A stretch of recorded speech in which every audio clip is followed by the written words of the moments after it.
మనం తడువు చేయకుండా మత్తయి సువార్త 25వ అధ్యాయంలో 14వ వచనం నుండి 30వ వచనం వరకు ఉన్నటువంటి ఆహ్, విషయాలు తలాంతుల గురించినటువంటి ఉపమానాన్ని మనం నేర్చుకున్నాం.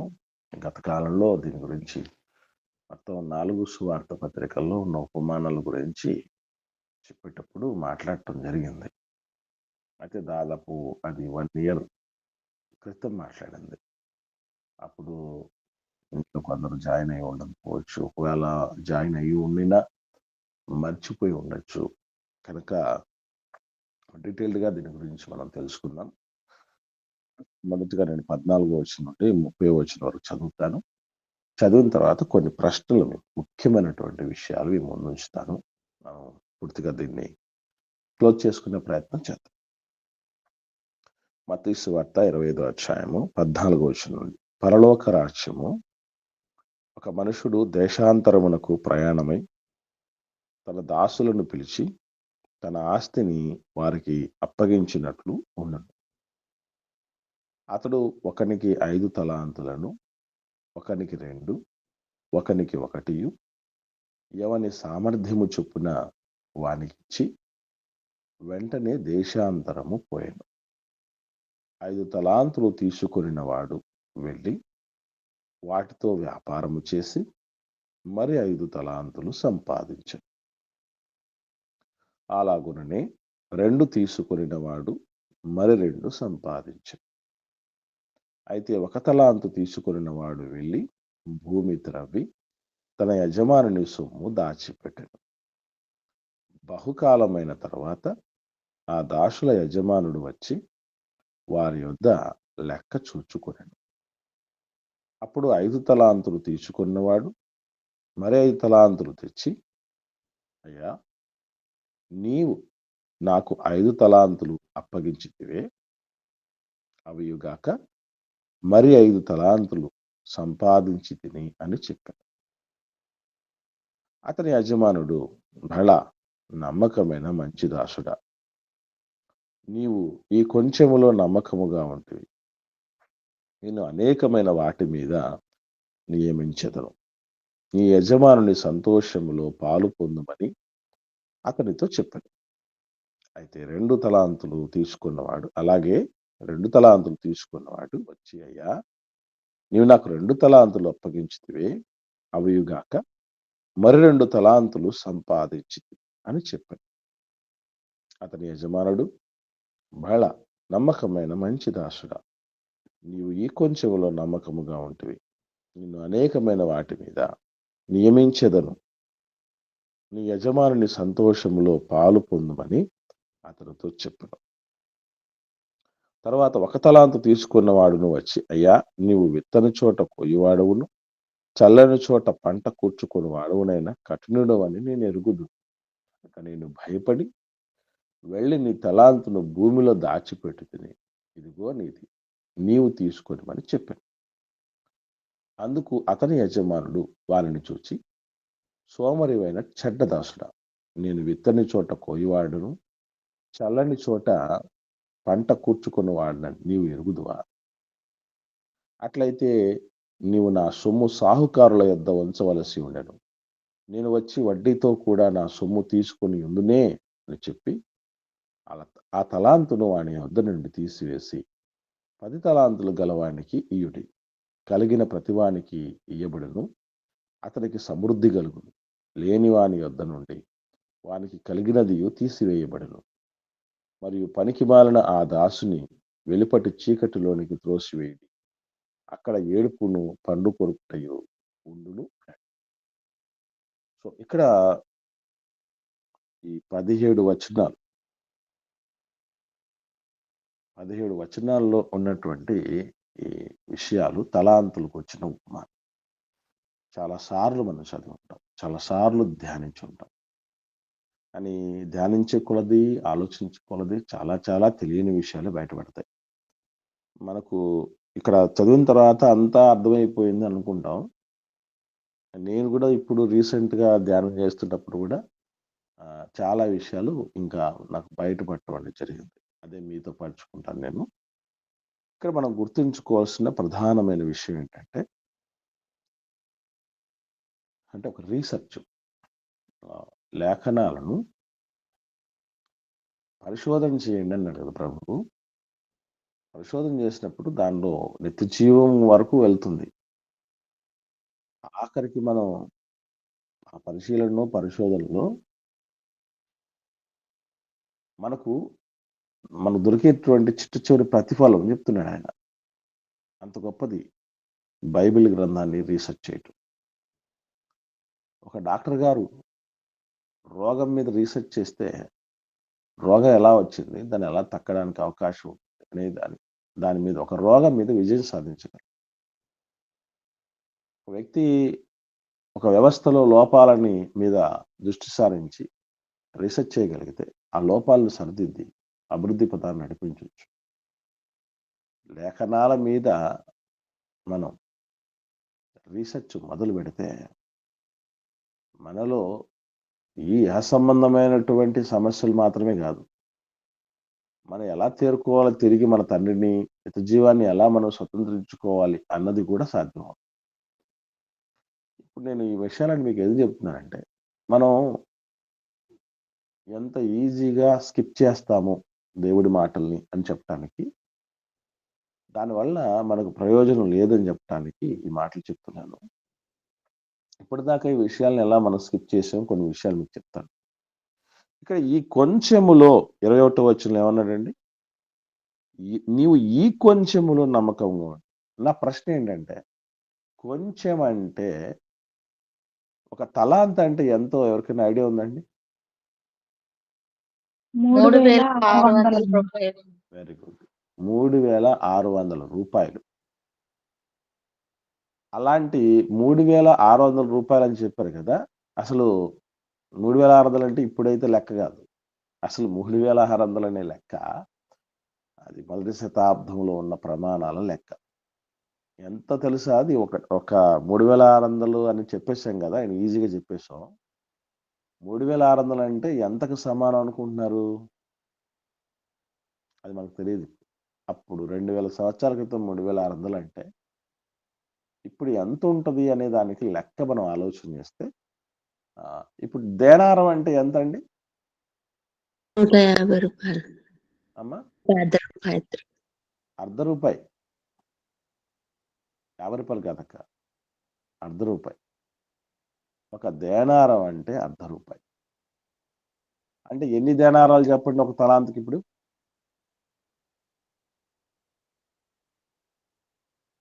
తలాంత్ అంటే ఎంత అని చెప్పారు? 3,600 రూపాయలు. ఒక తలాంత్ 3,600 అయితే ఒక దేనారము అర్ధ రూపాయి అయితే ఎన్ని దేనారాలు వచ్చినట్టు ఒక తలాంత్కి? 12,100. లెక్కలు తెలిసిన వాళ్ళు ఎవరు లేరు లైన్లో. 7,200 పైసలు అన్నా. వెరీ గుడ్ అమ్మా. పైసలు కాదమ్మా, 7,200 దేనారాలు. దేనారంలో ఒక తలాంత్ అంటే ఎంత అండి? 7,200 దేనారాలు. 7,200 దేనారాలు అంటే ఇంకా మనకు క్లారిటీగా అర్థం కావాలంటే, ఆనాటి కాలంలో ఒక దినపు కూలి ఒక దేనారం. ఒక దినపు కూలి ఒక దేనారం. ఇది ఎలా చెప్పగలం? 20వ అధ్యాయం చూడండి, ప్రారంభంలో. మత్తయి సువార్త 25వ అధ్యాయము ప్రారంభంలో, 20వ అధ్యాయం, 25 కాదు, 20వ అధ్యాయం ప్రారంభ వచనం చదవండి. ఏలయనగా పరలోక రాజ్యము ఒక ఇంటి యజమానుని పోలి ఉన్నది. అతడు తన ద్రాక్ష తోటలో పనివారిని కూలికి పెట్టుటకు ప్రొద్దున బయలుదేరి ఒక దినమునకు 1 దెనారము చొప్పున పనివారితో ఒడంబడిక. చాలానా? ఇక్కడ గమనించండి, కూలి ఒక రోజుకి ఎంతటండి? 1 దెనారము. 1 దేనారం. ఇప్పుడు నేను అడుగుతున్నాను, ఒక తలాంతు అంటే ఎన్ని రోజుల సంపాదన? 100 సంవత్సరాల సంపాదన అన్నావు. కాదు కాదు, కరెక్ట్ చెప్పండి. తెలిస్తేనే చెప్పండి, ఇబ్బంది ఏం లేదు.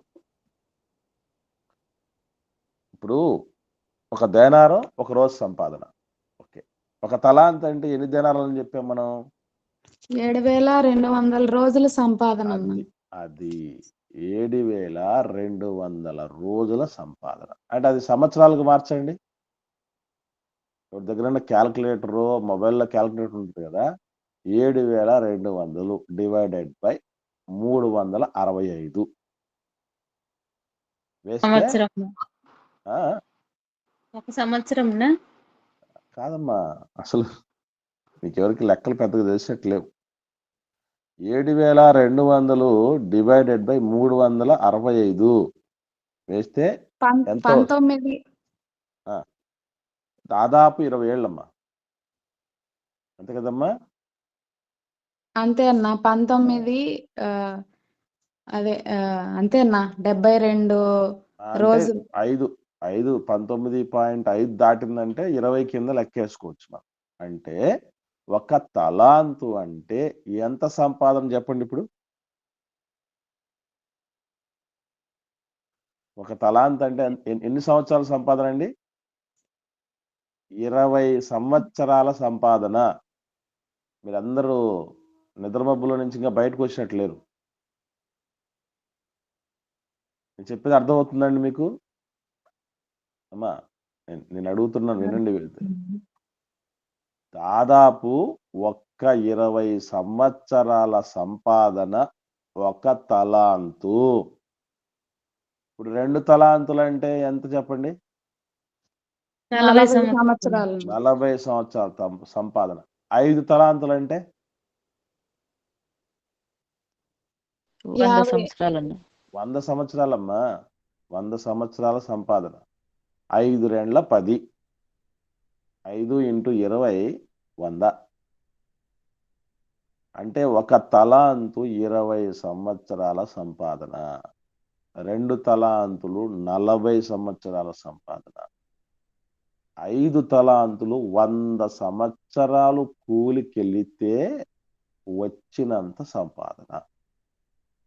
ఇప్పుడు నా ప్రశ్న ఏంటంటే, 5 తలాంతులు తీసుకున్న వాడిని ఏమన్నాడు యజమానుడు?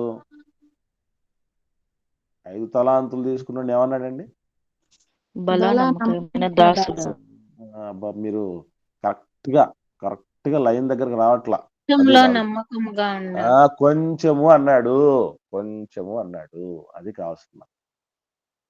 అంటే యజమానుడు కొంచెము అన్నది ఎంత? అది అన్నమాట నా ప్రశ్న. 100 సంవత్సరాల సంపాదనని కొంచెము అన్నాడు. మళ్ళీ 2 తలాంతులు తీసుకున్న ఆయన కూడా ఏమన్నాడు? కొంచెము అన్నాడు. 100 ఏళ్ల సంపాదనని కొంచెం అంటున్నాడు, 40 ఏళ్ల సంపాదనను కొంచెం అంటున్నాడు. ఈ పదజాలాలు చూసినప్పుడే మనకేం అర్థం అవ్వాలి? చెప్పండి. ఇదే కొంచెం అయితే ఇంకా ఎక్కువ తండ్రి దగ్గర ఉంది. ఓకే, దగ్గరకు వచ్చేసారు. బాగా ఉన్నవాడు యజమానుడు ఎవరు? చాలా ఉన్నాడు. అందుకే ఎక్కువ ఉన్నోళ్ళు గనక వాళ్ళ ఆలోచనలు కానీ, వాళ్ళ పదజాలాలు కానీ, వాళ్ళ పరిస్థితులు, వాళ్ళ డీలింగ్స్ ఎట్లా ఉంటాయి? ఇప్పుడు ఏమీ లేనివాడికి 100 రూపాయలు అంటే ఎక్కువ. కోట్లకు పడగెత్తులు ఎత్తినటువంటి వాడికి 1,00,00,000 రూపాయలు కూడా తక్కువే. అవునా కాదా? మేము రైల్వే కోడూరులో ఒక పల్లెటూరు ఉందండి, సూరపురాజుపల్లి అని. అక్కడ 3 కోట్ల విలువ కలిగినటువంటి పల్లెటూరులో 3 కోట్ల విలువ కలిగినటువంటి విడిది ఇల్లు కట్టుకుంటాడు, ఫామ్ హౌస్ లాగా.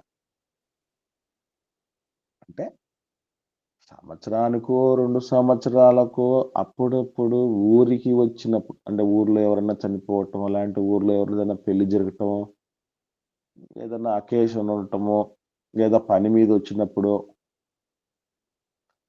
ఏవైతే పని మీద వస్తాడో ఆ సరౌండింగ్స్లోకి అప్పుడు కాసేపు ఉండిపోవటానికి 3 కోట్ల రూపాయలతో ఇల్లు కట్టుకున్నారట.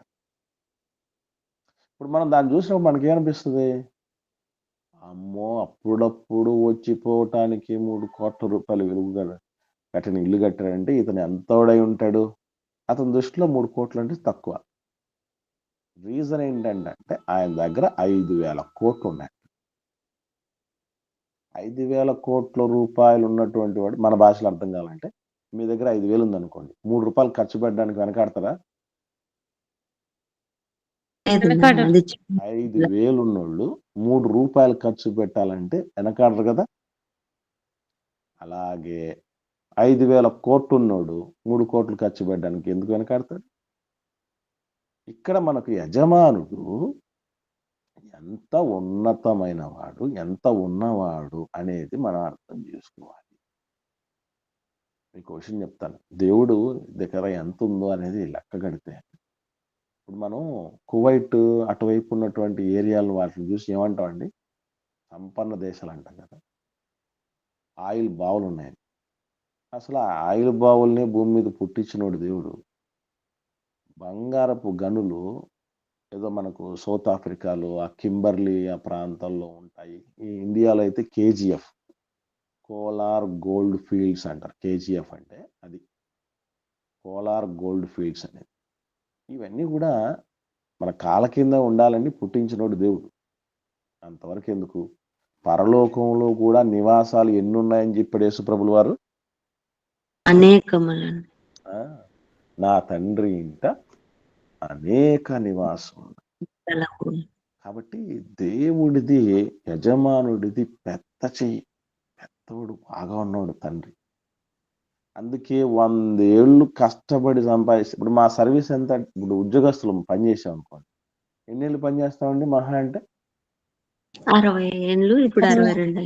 కాదు కాదు కాదక్క, పని చేసిన సంవత్సరాలు వయసు కాదు. 60 ఏళ్ళ వయసు వరకు పని చేయటం, 62 ఏళ్ళ వయసు వరకు పని చేయటం కాదండి. ఎన్ని ఏళ్ళు పని చేస్తారు మహా అంటే? 25, 30. ఇప్పుడు జాబ్ రావటానికి ఎలిజిబిలిటీ ఏజ్ 18 ఏళ్ళు అండి. 18 ఏళ్ళు నిండితే చాలు ఉద్యోగానికి అర్హత అనుకుందాం. కాసేపు ఇంకా ఎక్కువే అనుకుందాం. 18 ఏళ్ళు నిండినప్పటి నుంచి 62 ఏళ్ళ వరకు అంటే ఎన్నేళ్ళు వస్తుంది? 47 వస్తుంది. మీకు ఎవరికి లెక్కలు చక్కగా వచ్చేటట్టు లేవు. లెక్కల క్లాసులో చెప్పాల్సిన పరిస్థితులు వస్తున్నాయి మీకు. 20 ఏళ్ళకి అనుకోండి, 20 ఏళ్ళ నుంచి 20 ఏళ్ళు అనుకుందాం కాసేపు. 20 ఏళ్ళ నుంచి 62 అంటే 42 ఏళ్ళు. ఇది ఒక 18కి ఎలిజిబిలిటీ కాబట్టి ఇది ఒక 2 ఏళ్ళు కలిపితే 44 సంవత్సరాలు చేయొచ్చు మాక్సిమం ఒక మనిషి. ఇంకా అంతకు మించి చేయలేదు. 18 ఏళ్ళు నిండాల్సిందే, 62 ఏళ్లకు రిటైర్ అవ్వాల్సిందే. 44 సంవత్సరాలు కష్టపడినటువంటి దానికంటే ఎక్కువ ఏది 5 తలాంతులకు వాడికి ఇచ్చింది. 5 తలాంతులు వాడికి ఇచ్చింది ఎన్నేళ్ళు కష్టపడితే వచ్చినటువంటిది? 100 ఏళ్ళు కష్టపడితే, 100 ఏళ్ళు కష్టపడితే వచ్చే పైసా డబ్బులు దేవుడిచ్చేసాడట. అంటే ఇక్కడ తలాంతు అన్నది 2 రకాలైనటువంటి వాటికి పోల్చం. అది మనకు తెలుసుకోవాల్సింది. ఎందుకంటే కామన్గా ముగ్గురికి ఏమి ఇవ్వబడ్డాయంటే తలాంతులు ఇవ్వబడ్డాయి. తలాంతులు అంటే ఏమనుకుంటున్నారు? ఇప్పుడు మనం భౌతికంగా ఆలోచించింది. భౌతికంగా ఒకరికి 20 ఏళ్ల కూలి, ఒకరికి 40 ఏళ్ల కూలి, ఒకరికి 100 ఏళ్ల కూలి డబ్బులు ఇచ్చినట్టు. ఆత్మీయంగా మనం అప్లై చేసుకుంటే టాలెంట్ అంటే ఏంటి అనుకుంటున్నారు? పాట పాడడం ఒక తలాంతున, వాక్యం చెప్పడం ఆ విధంగా వెరీ గుడ్. ఇంకా తలాంతులని చెప్పాలంటే ఓకే, వెరీ గుడ్ అమ్మ, కరెక్ట్. ఒక విధంగా చెప్పాలంటే మనం గుర్తుపెట్టుకో, ఆధ్యాత్మిక వరాలు. ఆధ్యాత్మిక వరాలు. ఇప్పుడు నేను ఇంకొక ప్రశ్న అడుగుతున్నా. మరి 5తో మరొక 5 తలాంతులు సంపాదించాడు, 2తో మరొక 2 సంపాదించాడు అంటే అర్థం ఏంటి? ఆత్మలను సంపాదించడం. మనం అంటే రక్షణ తలాంతు వెరీ గుడ్ అమ్మా. ఇక్కడ గుర్తుకు పెట్టుకోవాల్సిన విషయం ఏంటంటే, మనకు తెలియకుండానే ఎంత మెచ్యూర్డ్ స్టేజ్‌లో ఉన్నామో ఒక చిన్న ఎగ్జాంపుల్ చెప్తున్నాను. ముందు తలాంత్ అంటే ఏంటి? రక్షణ పొందుకోవడం కూడా తలాంతేనా? లేదు కరెక్టే అమ్మా. ముందు చెప్పింది కరెక్ట్ అమ్మా. అదేం కన్‌ఫ్యూజ్ అవ్వద్దు తల్లి. నేను అంటున్న విషయం ఏంటంటే, ముందు తలాంతు అనేది ఆధ్యాత్మిక వరం. కృపావరాలు అంటారు కదా! అది. ఇప్పుడు దైవజనుడిగా నాకు కొన్ని తలాంతులు దేవుడిచ్చాడు. మరికొందరు దైవజనులకు మరికొన్ని తలాంతులు ఉన్నాయి. అంటే లీడ్ చేయటం గూడా, నాయకత్వం వహించడం ఒక తలాంతు. చక్కగా దేవుడి వాక్యాన్ని, సత్యవాక్యాన్ని సరిగా విభజించి బోధించటం ఒక తలాంతు. బోధించిన దాన్ని చక్కగా పాటించటం ఒక తలాంతు. పాట పాడటం కంటే మెరుగైన తలాంతు ఏంటంటే పాట రాసియటం. పాట రాయటం ఇంకా పెద్ద తలాంతు పాడడం దానికంటే. పుస్తకం రాయటం ఒక తలాంతు. ఇలాంటివన్నీ తలాంతులనమాట. సో, ఇవి మొదటిగా చెప్పబడిన తలాంతుకు ఉదాహరణ. మరి నేను మరికొన్ని సంపాదించాను అన్న దానికి ఉదాహరణ, ఇంకా ఉన్న టాలెంట్లు పెంచుకున్నాను అనడం కంటే, సిస్టర్ చెప్పినట్లు ఒక ఆత్మని సంపాదించడం. ఎందుకంటే సంపాదన అనగానే ఆధ్యాత్మిక సంపాదన మనుషులే, నమ్మకస్తులే. అన్యాయపు సిరి వలన స్నేహితులను సంపాదించుకోవడం. కాబట్టి ఒక మనిషిని సంపాదించుకోవటం కొరకే దేవుడు ఇచ్చినది తలాంతు. తలాంతులతో మరికొన్ని తలాంతులు సంపాదించుకోవడం అంటే అర్థం ఏంటంటే, ఆ సంపాదించబడిన వ్యక్తులకు కూడా ఏముంటాయి? ఆధ్యాత్మిక వరాలు ఉంటాయి, తలాంతులు ఉంటాయి. Very good. అందుకనే వాళ్ళను తలాంతు అన్నారు. మీకు అర్థమైందండి? కాబట్టి వ్యక్తిని కూడా తలాంతుతో పోల్చడం జరిగింది. ఒక్క మాటలో చెప్పాలంటే ఈ ప్రపంచంలో వరములు అంటే ఏదో ఒక టాలెంట్ లేని వాళ్ళు ఎవ్వరూ ఉండరు. మర్చిపోకండి. టాలెంట్ అంటూ లేని వాళ్ళు ఎవ్వరూ ఉండరు. చాలా మంది ఏమనుకుంటారంటే, దయ్యం తెలివిగా మనుషుల్లో ఏం చెప్పించిందంటే, నాకు ఎందుకో బ్రదర్ దేవుడు ఆ వరం ఇవ్వలేదు, ఈ వరం ఇవ్వలేదు అని చెప్తుంటారు చాలా మంది. విన్నారా? అది పూర్తిగా సత్య దూరమైంది. ఇప్పుడు ఏ వరము లేకుండా, ఏ సమర్థత లేకుండా, ఏ పని చేయకుండా ఉంటారు సంఘంలో స్తబ్దులుగా. అది ఏమాత్రం మంచిది కాదు. వాళ్ళే ఒక తలాంతు కలిగిన వాడు చేసిన పనులు చేసినటువంటి వాళ్ళు. తలాంతులను దేవుడిని అడిగి మరి మనం దేవుడి సన్నిధిలో కోరి మరి దాన్ని ఇంప్రూవ్ చేసుకోగలగాలి. చాలా మంచిది. ఎందుకంటే దేవుడు అదే అంటాడు. ఇక్కడ తలాంతు అంటే ఒక మాటలో చెప్పాలంటే, ఇక్కడ మనకి ఇంకొక విషయం కూడా క్లూ ఉంది. అదేంటంటే ఒకసారి చూద్దాం.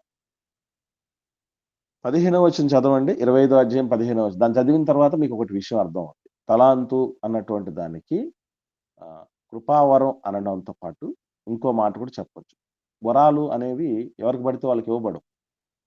మళ్ళీ చెప్తున్నా, అక్కడ ఉంది ఒక క్లూ. 15వ వచనం చదివి మీరే ఫైండ్ అవుట్ చేయండి. అతడు ఒకనికి 5 తలాంతులను, ఒకనికి 2 తలాంతులు, ఒకనికి 1, ఎవని సామర్థ్యమును చొప్పున వానికి ఇచ్చి. ఇప్పుడు సామర్థ్యాన్ని వెరీ గుడ్ అమ్మా. సమర్థత అన్నటువంటి ఉన్నటువంటి వాళ్ళకే దేవుడు వరం ఇస్తాడు. ఎందుకనంటే దాన్ని ఉపయోగించలేనటువంటి సమర్థత లేనప్పుడు, దాన్ని సరైన రీతిలో ఇప్పుడు బుల్లెట్ ఉందండి.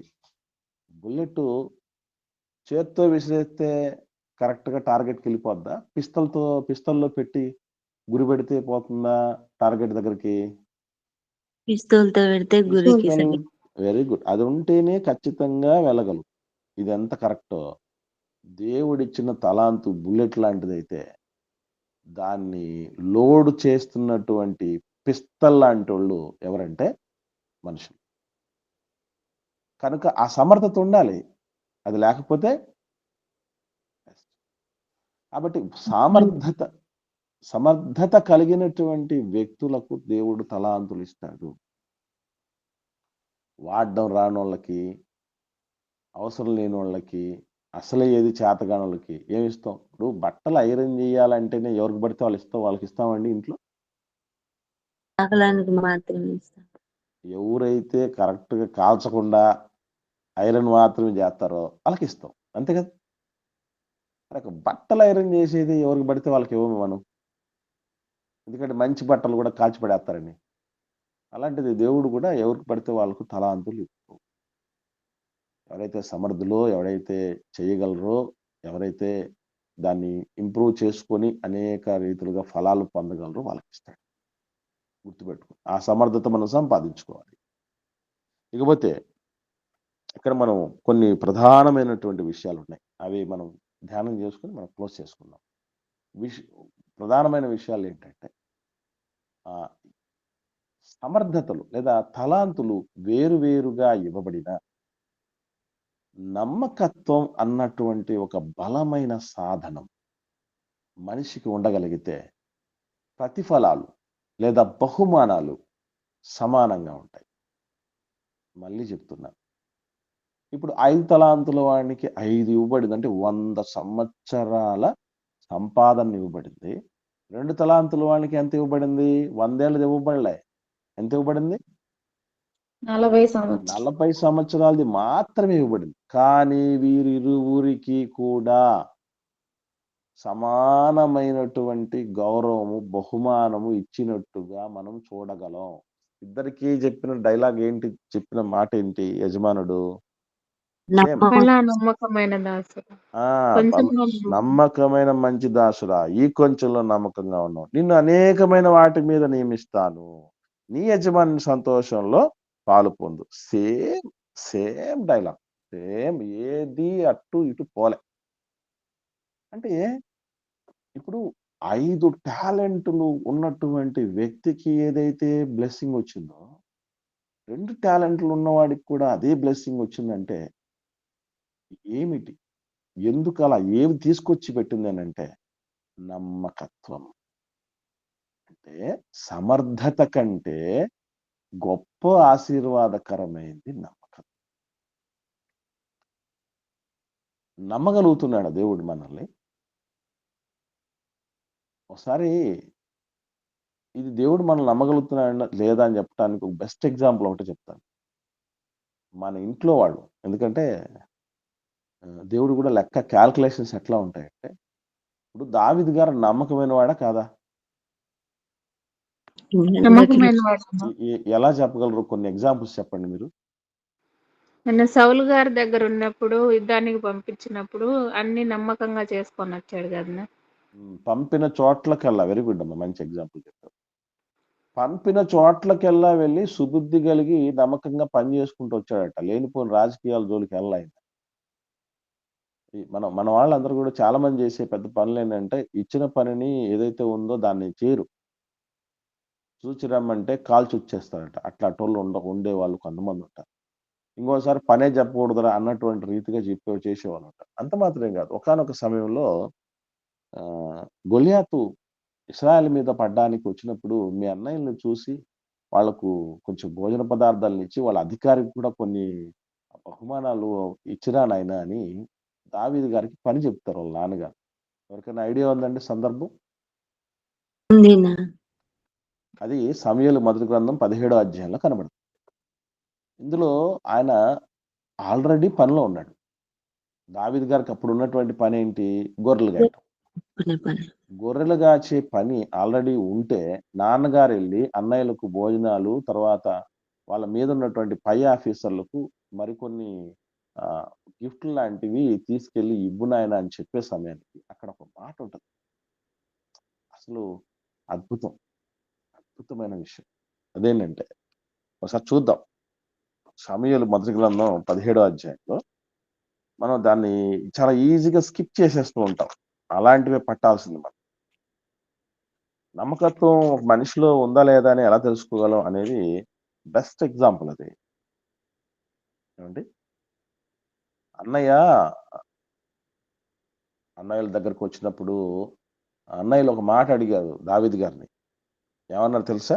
ఒకసారి చూద్దాం. పెద్దన్న ఏం మాట్లాడుతున్నారు, వీళ్ళందరూ మాట్లాడుతున్నటువంటి విషయం చూడండి. సమూయేలు మొదటి గ్రంథం 17వ అధ్యాయం 28వ వచనం. నమ్మకత్వం అనే దాని విషయంలో మనకు అర్థం కాకపోతే వేస్ట్. ఆ 5 తలాంతులోడు ఆయన ఎలా బ్లెస్సింగ్స్ పొందుకున్నాడు, 2 తలాంతులు ఆయన ఎలా బ్లెస్సింగ్స్ పొందుకున్నాడో మనకు అర్థమైతే మనం కూడా అటువంటి ఆశీర్వదించబడిన వాళ్ళ గుంపులో ఉంటాం. చదువుదాం. అతడు వారితో మాట్లాడునది అతని పెద్ద అన్నయ్యకు ఎలీయాబునకు వినబడగా, ఎలీయాబునకు దావీదు మీద కోపము వచ్చి అతనితో, నీవిక్కడికి ఎందుకు వచ్చితివి? అరణ్యములోనికి ఆ చిన్న గొర్రె మంద ఎవరి వశము చేసితివి? నీ గర్వమును ఇక్కడ ఒక విషయం అడుగుతున్నాడు, గమనించండి చాలక్క. అరణ్యములోని ఆ చిన్న గొర్రె మందను ఏం చేసి వచ్చావురా అని అడుగుతున్నాడు. అంటే నీకు ఇచ్చిన బాధ్యతను నువ్వు చెయ్యకుండా, నీకు ఇచ్చిన పనిని నువ్వు పక్కన పెట్టేసి ఎక్కడో కలిపేసి దాన్ని నువ్వు ఇక్కడికి ఎందుకు వచ్చావురా అని అడుగుతున్నాడు పెద్దన్న. అంటే ఆల్రెడీ బంధన కాస్తున్నటువంటి వ్యక్తి యుద్ధం జరుగుతున్న చోటుకు వస్తున్నాడంటే ఏం చేసి వచ్చాడు? అది పెద్ద డౌట్ వచ్చిందని. కానీ దావీదు గారు ఏం చేశాడు తెలుసా? మందను గాలి కుదలేదు. ఏం చేశాడు చూడండి, 20వ వచనం. దావీదు ఉదయమున లేచి ఒక కాపరికి గొర్రెలను అప్పగించి ఆ వస్తువులను తీసుకొని యెషయి తనకిచ్చిన ఆజ్ఞ చొప్పున ప్రయాణమైపోయెను. ఏం చేశాడటండి దావీదు గారు? ఒక కాపరికి గొర్రెలను అప్పగించేశాడు. ఎంత అద్భుతమైనటువంటి నమ్మకం.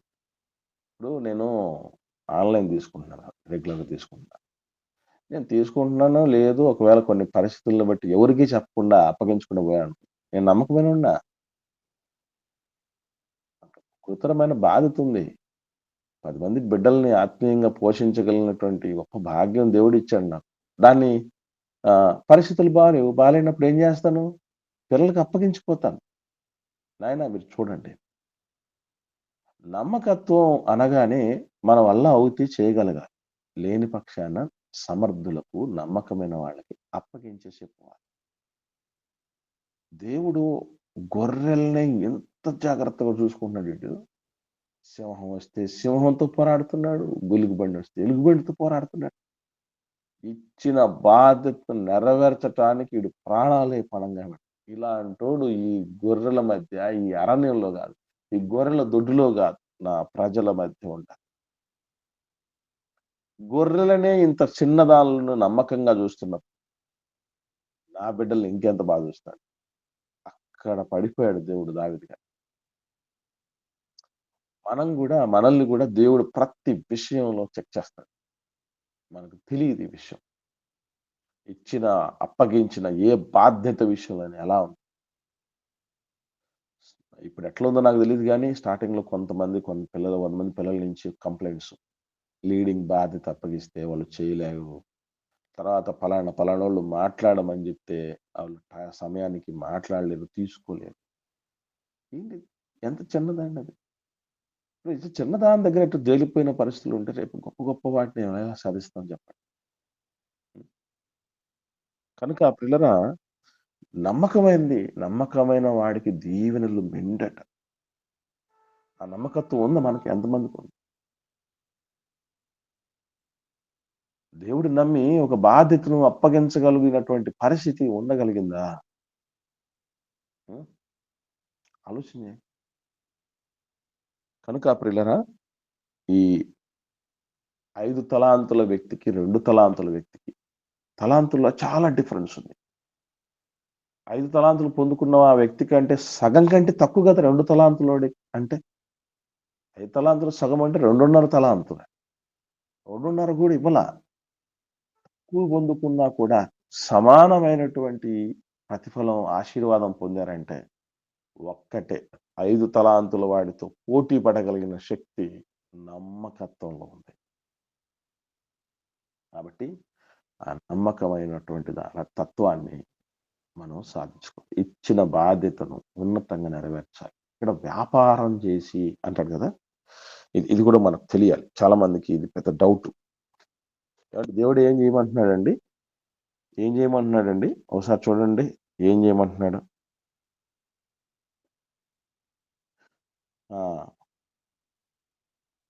15వ వచనంలో అన్నాడు చూడండి. 16 చూద్దాం. 5 తలాంతులు తీసుకొనిన వాడు వెళ్ళి వాటితో వ్యాపారము చేసి, ఉందా? ఉందినా? ఉంది.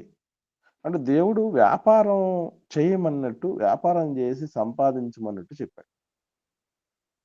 బలా అన్నాడు, వ్యాపారం చేసినండి బలా అన్నాడు యజమానుడు. వ్యాపారం ఏంటండి? మనం వ్యాపారం చేయాలా? ఇంతకీ ఏ వ్యాపారం ఇది? ఏ వ్యాపారం అండి? వ్యాపారం చేసి అన్నాడు కదా, ఏ వ్యాపారం ఇది? ఇంగ్లీష్లో చెప్పాలంటే ఏమంటారు దాన్ని? బిజినెస్. బిజినెస్ చేయాలా మనం?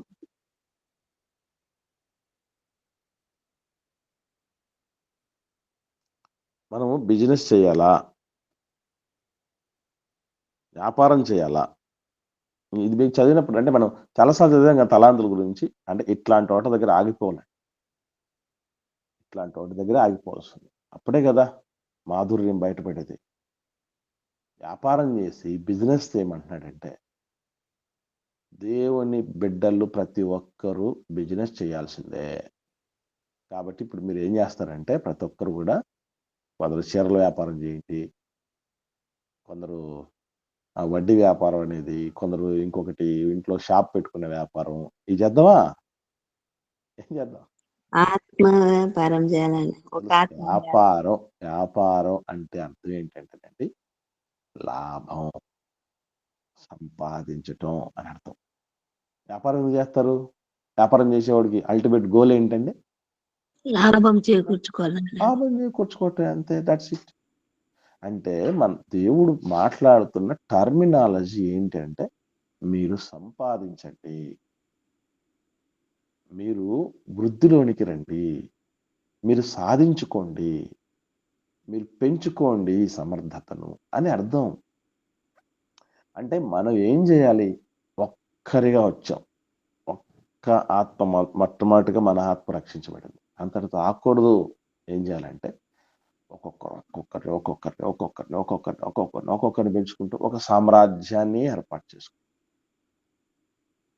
ఇది నా కుటుంబం అని సగర్వంగా ఆ ఫ్యామిలీలో ఫోటో పెట్టుకొని చూసుకుంటూ గర్వపడిపోతామే. నేను, నా కొడుకులు, నా కూతుర్లు, నా మనవాళ్ళు, నా మనవరాళ్ళు, మునిమనవాడు. అది భక్తి జీవితంలో ఉండాలి. ఏది ఈ రూపాయన ఆలోచన చేయండి, ఎంతమందిని మనం సాధించాం, ఎంత బాగా వ్యాపారం చేశాం. సరే, ఇప్పుడంటే వద్దు, మరికొంత కాలానికైనా చేయగలమా? ఇది మనం గుర్తుంచుకోవాల్సింది. కాబట్టి ఇది నమ్మకమైనటువంటి వ్యక్తుల విషయంలో. ఇకపోతే మరొక ఆయన ఉన్నాడు. ఈయనెవరు? ఒక తలాంతు తీసుకున్నాడు. ఒక తలాంతు తీసుకున్న ఆయన దేవుణ్ణి యజమానుడిని, అంటే యజమానుడి గురించి అంతా తెలుసు అనుకో. చాలా పొరపాటు. ముందున్న వ్యక్తుల గురించి పెద్దగా తెలియదండి మనకి. నేను అడుగుతున్నాను, ఇక్కడ లైన్లో ఉన్నటువంటి వాళ్ళు వివాహితులు ఉన్నారు కదా, పెళ్ళైన వాళ్ళు ఉన్నారు, బ్రదర్స్ సిస్టర్స్. మా ఆయన గురించి నాకు అంతా తెలుసు అన్నోళ్ళు ఎవరన్నా ఉన్నారా? పిన్ టు పిన్ 100% నాకు తెలిసిపోయింది మా ఆయన గురించి అన్నోళ్ళు ఎంతమంది ఉన్నారు? పోనీ మా ఆవిడ గురించి నాకు మొత్తం 100% తెలుసు అన్నోళ్ళు ఎవరన్నా ఉన్నారా? మన పిల్లల గురించి మనకు 100% తెలియదు. మనిషిలోని మర్మం, చెట్టులోని చేమ తెలియదు. ఇది లోకంలోని సామెత మాత్రమే కాదు, దేవుడు కూడా ఒక మనుషుని సంగతులు అతని మనుష్యాత్మకే గాని మనుషుల్లో మరి ఎవ్వరికీ తెలియదు. ఓహో, నీ మనసు ఇదా? నువ్వు ఇలా అనుకున్నావా? నువ్వు ఇలా ఆలోచన చేస్తున్నావా? నాకు తెలియదే అని అనేవాళ్ళు ఉంటారు. ఈ కళ్ళ ముందు ఉన్న వాళ్ళే అర్థం కాని పరిస్థితుల్లో చేస్తున్నాం మనం. దేవుడి గురించి తెలుసా? ఏమనుకున్నాడట? నువ్వు కఠినుడివి, విత్తని చోట కోసేస్తావు, చల్లని చోట పంట కోడ్చుకుంటావు అని కఠినుడు అని అనుకున్నాడు. యజమానుడు ముందే ఆయన్ని అవమానకరమైన మాటలు మాట్లాడినవాడు ఏమీ తెలియకపోయినా అంతా తెలుసు అనుకున్నాడు. అందుకే యజమానుడు అడిగిన మాట ఏంటి? ఏమండి? యజమానుడు అన్న మాట ఏంటి? 26వ వచనం చూడండి. 26వ అందుకు అతని యజమానుడు వాని చూచి, సోమరివైన చెడ్డ దాసుడా, నేను విత్తున చోట కోయివాడను, చల్లని చోట పంట కూర్చుకొని వాడనని నీవు ఎరుగుదువా? నువ్వు ఎరుగుదువా? నీకు తెలుసా? నీకు నా గురించి నీకు తెలుసా? సేమ్ క్వశ్చన్ అడుగుతాను. చాలా మంది దేవుడి గురించి తెలియకనే ఆయన్ని ఈ విధంగా అనుకుంటారు. వాళ్ళకి ఇష్టం వచ్చినట్టు రీతిలో అనుకుంటారు. నువ్వు అన్యాయం చేసేవాడు అనుకున్నానయ్యా. ఇంత అన్యాయమా? ఇంత మోసమా? ఇంత వదిలేస్తావా? ఇంత దిక్కులేని వాళ్ళకి వదిలేస్తావా? నువ్వు ఎంత కఠినాత్ముడి. ఇష్టం వచ్చినట్టు దేవుడి గురించి లోకంలో పాటలు, పరిస్థితులు ఎన్నండి. మోడర్న్ డేస్లో ఆ బొమ్మను చేసి ప్రాణం పోసి ఆడేవు నీకు ఇది వేడుక. దేవుడు చదరంగం ఆడతాడట. దేవుడు తోలు బొమ్మలు ఆట ఆడతాడట. మనల్ని మనుషుల్ని ఆడిస్తాడట. ఎన్నేం లేదు. నువ్వు ఉన్నావా, అసలు ఉన్నావా అని ఒక పాట పెట్టాడు. ఏం తెలుసని దేవుడు అడిగే ప్రశ్న రేపు ఎవరిని వదిలిపెట్టాడు. నీకెంత తెలిసి క్వశ్చన్ చేస్తున్నారు అని అడిగే రోజు వస్తుంది. ఇప్పుడు ఏమనట్లేదని అనుకోకండి. ఊరికే ఉన్నవాడికి ఊరంతా సరిపోదట. తెలుసా? ఆయన ఊరికే ఉన్నాడు, మౌనిగా ఉన్నాడంటే అన్ని రికార్డింగ్ చేస్తున్నాడు. హెచ్డి క్వాలిటీ అనేది చాలా తక్కువ. ఇప్పుడు హెచ్డి క్వాలిటీ పోయి 4K క్వాలిటీ అని వచ్చింది. హెచ్డి అంటే 1080 అంతే క్వాలిటీ. అది 4K అంటే 4000 క్వాలిటీలో ఉంటుందట 4K క్వాలిటీ అని. అన్నిటికంటే పవర్ఫుల్ క్వాలిటీలో అందరినీ రికార్డింగ్ చేస్తారు. అందరూ ఒకరోజు లెక్క చూసుకోవడానికి వచ్చాడన్నారు కదా, అది ఉంటుంది ప్రతి మనిషి.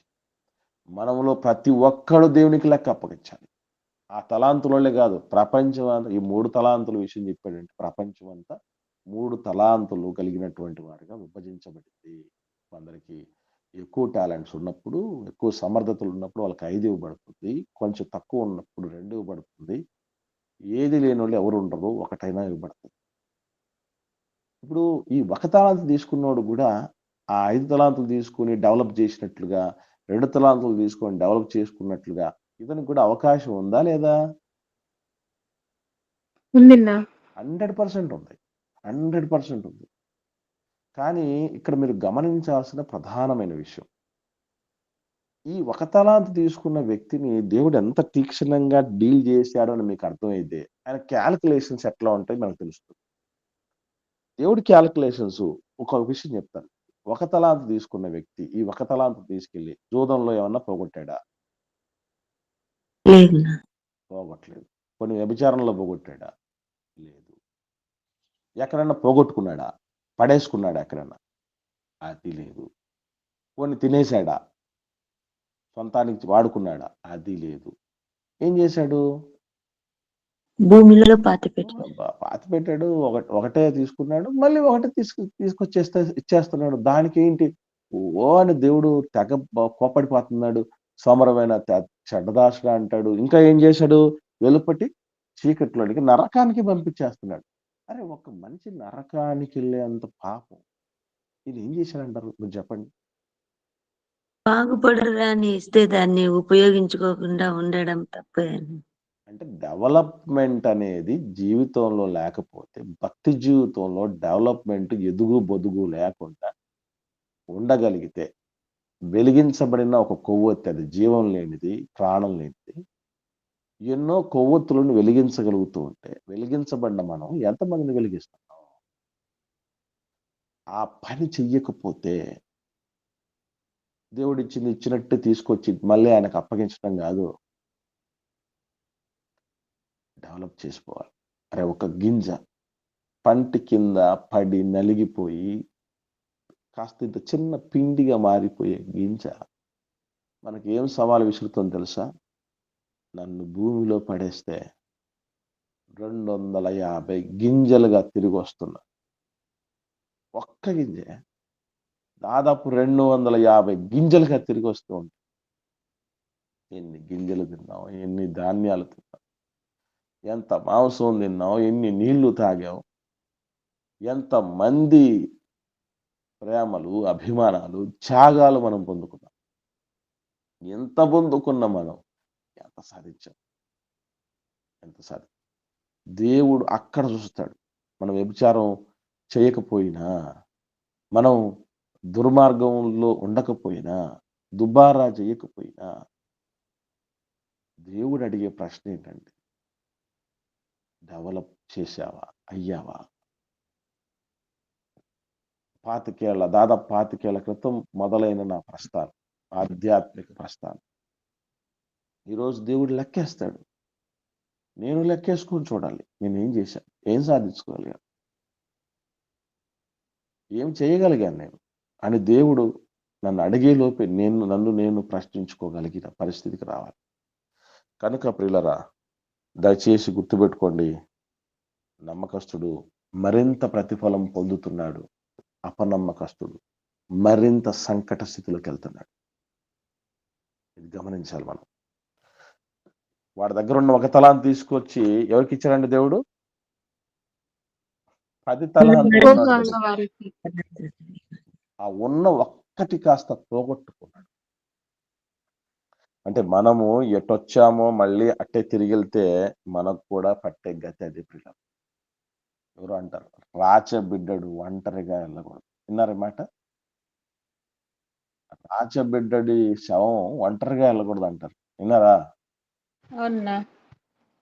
మనం ఎవరు అండి? రాజు రాచబిడ్డలేం కదా. రాచబిడ్డలు పోయేటప్పుడు ఒక్కలే పోతావా చెప్పండి. కాబట్టి మనం సంపాదించాలి.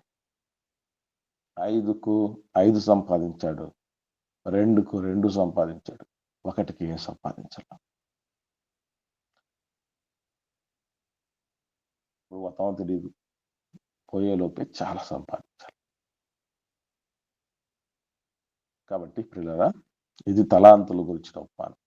వాళ్ళకి మెలకువ లేదు. వాడికి ప్రభు దేశాంతరం పోయి చాలా కాలం తర్వాత యజమానుడు తిరిగి వచ్చినాడు. మన ప్రభు కూడా తిరిగి వస్తాడు. తిరిగి వచ్చిన తర్వాత లెక్క చూస్తాడు. లెక్క చూసే సమయానికి ఏం వృద్ధి సాధించారు? ఒక చిన్న చేపపిల్లని ఇంట్లోకి తెచ్చిపెట్టుకోండి, దానికి ఒక మంచి కేజ్ అంటే ఒక సీసా పెట్టి, నీళ్లు పోసి, ఆక్సిజన్ వేసి, తిండి పెట్టి, రోజు దాన్ని గమనిస్తూ ఉంటాం. ఏమని గమనిస్తామండి? పెరుగుతుందో లేదా, నెల, 2 నెలలు, సంవత్సరం ఎంత పోయినా తిండి ఏమో తింటుంది, నీళ్లు మార్చేస్తున్నాము, ఆక్సిజన్ ఖర్చు అయిపోతుంది, ఎన్ని చేసినా అది అట్లాగే ఉందనుకోండి, బయట తీసి చంపేయాలనుకుంటాం కదా. మళ్ళీ తీగ పెరగకపోతే, వేసిన పంట వేసినట్టే ఉంటే అస్సలు ఇష్టం ఉండదు. దేవుడికి ఎలా ఉంటుందండి? మీకు ఏం చేయాలో అవన్నీ చేసేస్తున్నా, నువ్వు మాత్రం ఎదగట్లేదు. చేస్తా. ఇదిగో గొడ్డలి చెట్టు వేరున కాదు తల్లి, చెట్ల వేరున ఉంచబడి ఉన్నది. గొడ్డలు ఒక్కటే, ఆయన దగ్గరున్న గొడ్డలి ఒక్కటే, కానీ చెట్లున్నాయి. చెట్ల వేరున అని ఉంది. బాగా మీరు గమనించండి. సింగులర్ ఉందా, ప్లూరల్ ఉందమ్మా అక్కడ? గమనించండి ఒకసారి. చెట్లు అని. మనమే చెట్టంత మనిషి అంటారు కదా. కాబట్టి అందరిని ఒక్క దెబ్బతో ఆయన గొడ్డలతో తీసేస్తాడు. ఎందుకంటే మంచి ఫలములు ఫలించని ప్రతి చెట్టు అన్నాడు. ఏ చెట్టుకు పడుతుంది గొడ్డలు వేటు? ఫలించండి బాగా ఫలాలు ఇచ్చి విరగగాస్తున్నటువంటి చెట్టుని ఎవడన్నా కొట్టాలనుకుంటాడు. అసలు ఫలాలు లేని వాళ్ళు. అప్పుడప్పుడు మీరు చూడండి, గుడ్డుపోయిన చెట్లను తీసేస్తూ ఉంటారు చూసారా, పెద్ద పెద్ద రంపాలు పెట్టి కోసేస్తారు. పాలు ఇవ్వనటువంటి పశువుని తీసుకెళ్లి కబేలాలకు తరలిస్తూ ఉంటారు. మనం ఇచ్చి దేవుడికి గమనించండి, అంతా చేసి అలసిపోతే వేరే సంగతి. పాలిచ్చి గొడ్డు పోతే వేరే సంగతి. ఫలాలు కాసి ఒకానొక సమయానికి కాయకుండా పోతే, అసలే మొదలు పెట్టకపోతే, మొదలు పెట్టకుండానే కళ్ళు మూసేస్తే ఎలా ఉంటుంది? అంటే అతను ఒక తలాంతు తీసుకున్న వ్యక్తి చేసినటువంటి పెద్ద పాతకమే లేదు అక్కడ. ఎవరిని చంపలేదు, ఎవరిని అత్యాచారం చేయలేదు, ఓ దొంగతనం చేయలేదు, ఓ వ్యసనపరుడుగా లేదు. చేసిందంతా తప్పు ఒకటే, డెవలప్ చేయలేదు. కాబట్టి డెవలపర్స్గా దేవుడి దగ్గరికి నమ్మకమైన వాళ్ళగా వెళ్ళగలగాలి. ఏం సాధించావు అని అంటే, ఇదిగో నమ్మకంగా ఆ వ్యక్తులు సగర్వంగా 5 తలాంతులు తీసుకున్నాడు, 2 తలాంతులు తీసుకున్నాడు చెప్పారు. దేవా, నీవు వెలిగించినటువంటి ఈ భక్తి జీవితంతో ఇంతమందిని వెలిగించి వచ్చేసాను, ఇంతమందిని నిలబెట్టి వచ్చేసాను అని దేవుడి దగ్గర చెప్పుకోవాల్సినటువంటి పరిస్థితి మనకు రావాలి తప్ప, ఒక తలాంతోడి దగ్గర వాళ్ళలాగా దేవుడి ముందు నిలబడే దుస్థితి మన జీవితాల్లో రాదు. ఇదండి తలాంతులకు సంబంధించినటువంటి ఉపమానం. ఒకసారి మనం అందరూ మనల్ని ఆత్మపరిశీలన చేసుకుందాం. ఎవరు మనల్ని విమర్శించాల్సిన పని లేదు. ఎవరి గురించి మన గురించి ఎవరికో మనకు తెలియదు, మనకు తెలుసు, ఆ దేవుడికి తెలుసు. అది ఎలా ఉన్నాం మనం? డెవలప్మెంట్ ఉందా, లేదా నానాటికి తీసి కట్టు అన్నట్టుగా ఉండిపోతున్నామా? ఆలోచన చేయండి. ఎవరికైనా ఏమన్నా సందేహాలు ఉంటే దయచేసి అడగండి. తలాంతుల గురించి ఒకసారి చెప్పిన 14, 15, 16 తలాంతులు. 14, 15, 16 ఏందక్క? తలాంతులు చెప్పినారు కదా, ఒక తలాంతు అని 5. అది వివరంగా చెప్పిన. మీకు ఎక్కడ అర్థం కానిది ఏముందక్క? ఒక తలాంతు అని అంటే అది దినారాములు అని చెప్పినారు కదా, అది చెప్పండి. ఓహో, అక్కడ ఫస్ట్ స్టార్టింగ్ లో అది విషయం. సంఖ్య అడుగుతున్నా. రైట్ అక్క. సంఖ్య 7,200 దేనారములక్క. ఒక్క తలాంతు అంటే 7,200 దేనారములు. ఒక తలాంతు అంటే దాదాపు 20 సంవత్సరాల కూలి. ఒక తలాంతు అంటే దాదాపు 20 సంవత్సరాల కూలి. 20 సంవత్సరాల కూలి తీసుకున్నాడు, ఒక తలాంతు తీసుకున్నాడు, తక్కువేం తీసుకోలే. మళ్ళీ 20 సంవత్సరాల కూలి ఎంత పెట్టుబడి పెట్టి ఒక్క రోజు కూలి ఎంత సంపాదించకపోతే పరిస్థితి ఏంటి? అంటే చాలా పెట్టాడు దేవుడు, మనకి చాలా ఇచ్చాడు. మనలో ప్రతి ఒక్కరికి కనీసం ఒక తలాంతంత అన్నైనా ఇచ్చి ఉండాలి కనీసం. మరికొందరికి 2 తలాంతులు అంతైనా ఇచ్చి ఉండాలి. మరికొందరికి 5 తలాంతులంతా కూడా ఇచ్చి ఉండాలి. నాకు ఇచ్చాడు, చాలా ఇచ్చాడు దేవుడు. సో వాటితో ఏం చేయగలగాలంటే ఇంకా సంపాదించాలి. ఇలా సంపాదించాలన్నటువంటి తపన, ఆసక్తి ప్రతి వ్యక్తికి ఉండాలి. నాకేమిచ్చాడు దేవుడు, నాకేమిచ్చాడు దేవుడు, ఏమిచ్చాడు దేవుడు, ఏమి అనుకుంటూ ఉంటే ఎప్పటికీ మనం సంపాదించలేం ప్రియులారా. అలా ఆసక్తితో, అలా నిరాసక్తితో ఎవరు వెళ్ళకండి. దేవుడు ఎంతో ఇచ్చాడు మనకి, ఎందరికో లేనంత గొప్పది ఇచ్చాడు మనకి. దాంతో మనం సాధించాలి. ఓకే, ఇంకెవరికైనా సందేహాలు ఉంటే దయచేసి అడగండి. లేని పక్షాన ఒకరు ప్రార్థన చేయండి, మనం క్లోజ్ చేసుకుందాం.